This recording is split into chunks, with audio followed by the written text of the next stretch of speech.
Bem-vindos ao Livro no Tubo. Na edição de hoje estaremos falando sobre grandes obras. No caso, a fundação do Isaac Asimov e a biografia do Steve Jobs. Bem-vindos ao Livro no Tubo, é o meu programa semanal sobre livros. E hoje, nessa sexta edição, nós vamos falar sobre Isaac Asimov com a fundação e a biografia do Steve Jobs por Walter Isaacson.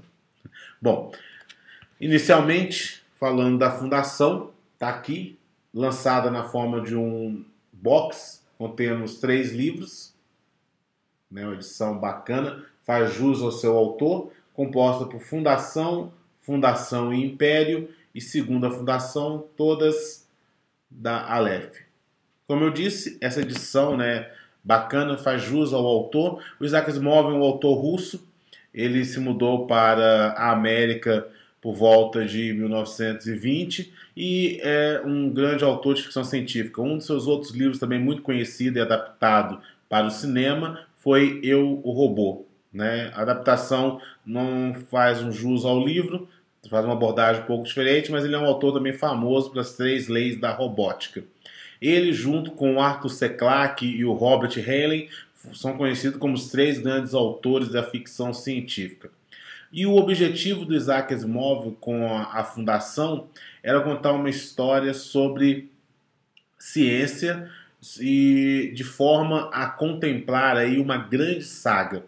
O livro começa com o Império Galáctico no futuro daqui milhões de anos, aonde o próprio Império está prestes a iniciar um processo de decadência.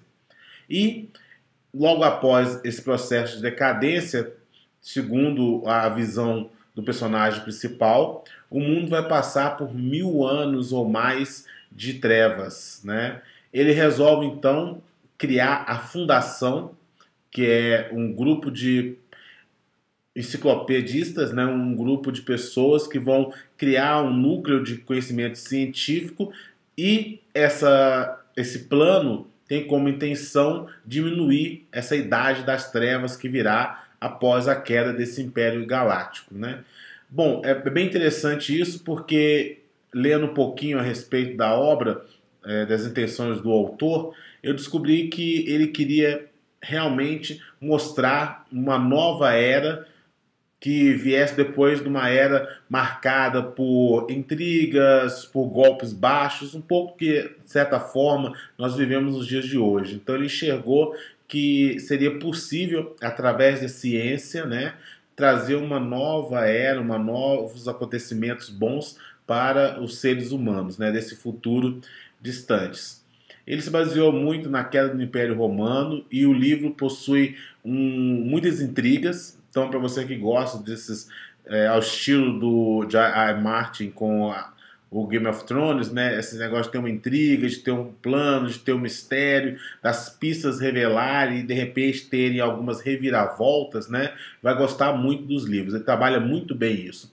O personagem central é o Harry Sheldon, que é o personagem que faz essas previsões, só que na realidade ele não faz isso utilizando de magias, utilizando de poderes transsensoriais. Na realidade ele trabalha com uma ciência chamada psicohistória, que envolve sociologia, matemática, informática, computação, e ele consegue fazer previsões através de dados estatísticos, englobando bilhões e milhões de seres, né?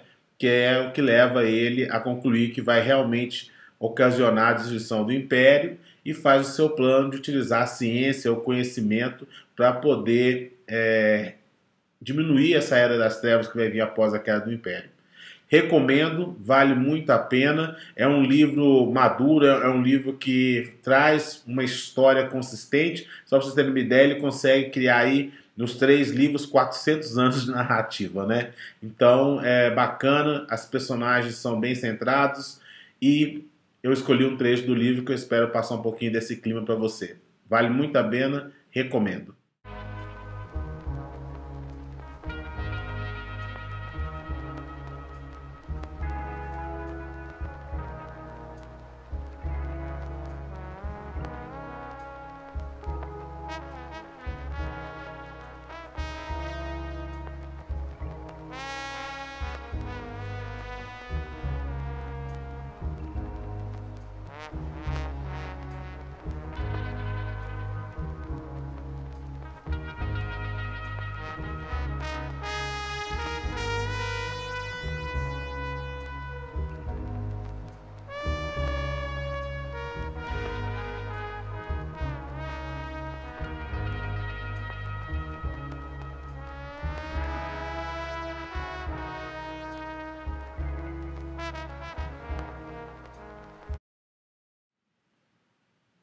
Dando sequência ao nosso programa, o outro livro que eu escolhi para falar para vocês é esse aqui,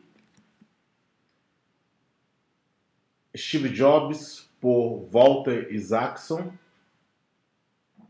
Bom, a capa é bem simples, né, da Companhia das Letras. Trata-se da biografia dessa figura polêmica que foi o Steve Jobs. O Walter Isaacson, que é o autor da biografia, ele já trabalhou durante certo tempo na CNN, na Time, escreveu outras biografias, como é o caso do Benjamin Franklin, Albert Einstein, e de certa forma ele já tinha conhecido Steve Jobs em outros momentos, porque quando ele trabalhou na CNN ou na Time, ele era procurado por Steve Jobs sempre que ele queria, né, alguma capa trazendo algum lançamento especial dele. No primeiro momento, o Steve Jobs procura o Isaacson, né, e ele recusa um pouco de escrever biografia. Naquela época, ninguém sabia que o Steve Jobs estava inicialmente doente, mas, né, um pouco depois, a própria esposa do Steve Jobs procura o Walter, né, por volta de 2009, e conta que o Steve Jobs está doente, e ele se convence a escrever essa biografia. A figura do Steve Jobs é aquela figura polêmica, é aquela figura no mundo da informática, no mundo da tecnologia, famoso principalmente, né, por ter, nos últimos anos, criado obras aí, criado aparelhos, tecnologias, né, esse criado entre aspas, que de certa forma revolucionaram o mundo da computação. Polêmicas à parte, o livro é muito bem escrito, consegue conquistar a nossa leitura, não é aquela questão de a gente ficar, pô, mas o que será que existe de interessante na vida dessa pessoa? E para vocês que já leram alguma coisa sobre Steve Jobs, a obra não esconde quem ele é.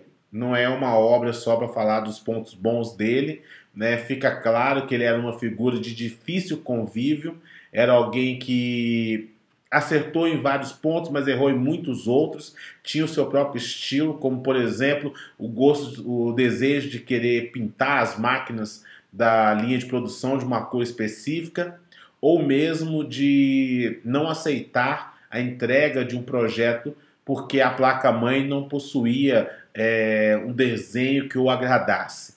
Então, ou seja, ele é aquela figura que, na minha visão, foi imprescindível para que os computadores, como nós os conhecemos, né, os famosos iMacs, Macintoshes, MacBook Airs, e mais tarde o iPod, o iPad, o iPhone, fossem produtos também de alta qualidade, que tivesse toda essa questão do design, essa questão de serem construídos não objetivando somente as peças mais baratas ou a estrutura mais em conta, mas que pudessem também serem considerados objetos de luxo, objetos de conforto, e a sua visão é única, onde o usuário tivesse a capacidade de utilizar o ambiente computadorizado sem que aquilo fosse um chão de fábrica, né? Para que ele pudesse se sentir confortável.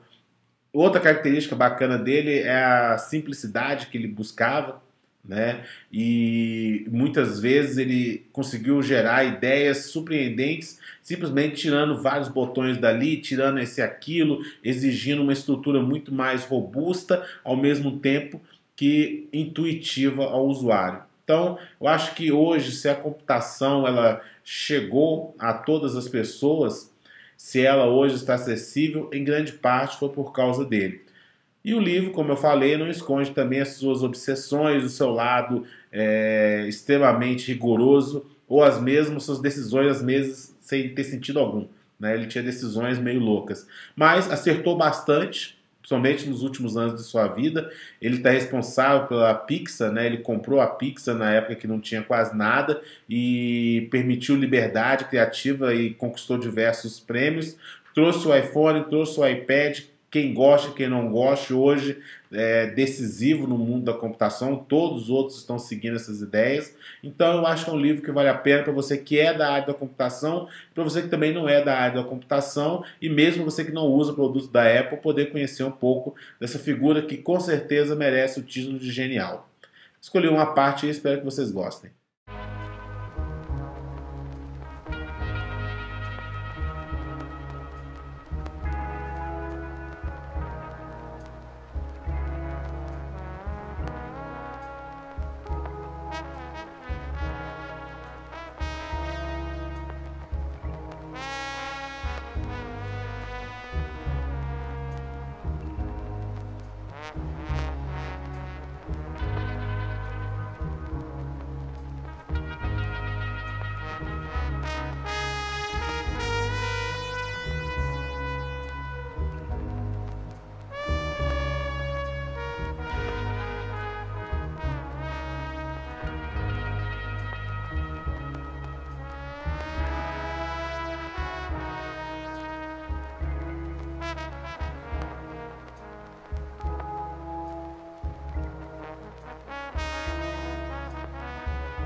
Muito obrigado por terem assistido ao Livro no Tubo. Se você curtiu, se você gostou, por favor, compartilhe, nos ajude a divulgar. No nosso próximo programa, iremos falar de Caim, do Saramago, e do Diabo, do Tolstói. Um abraço para você e até o próximo programa.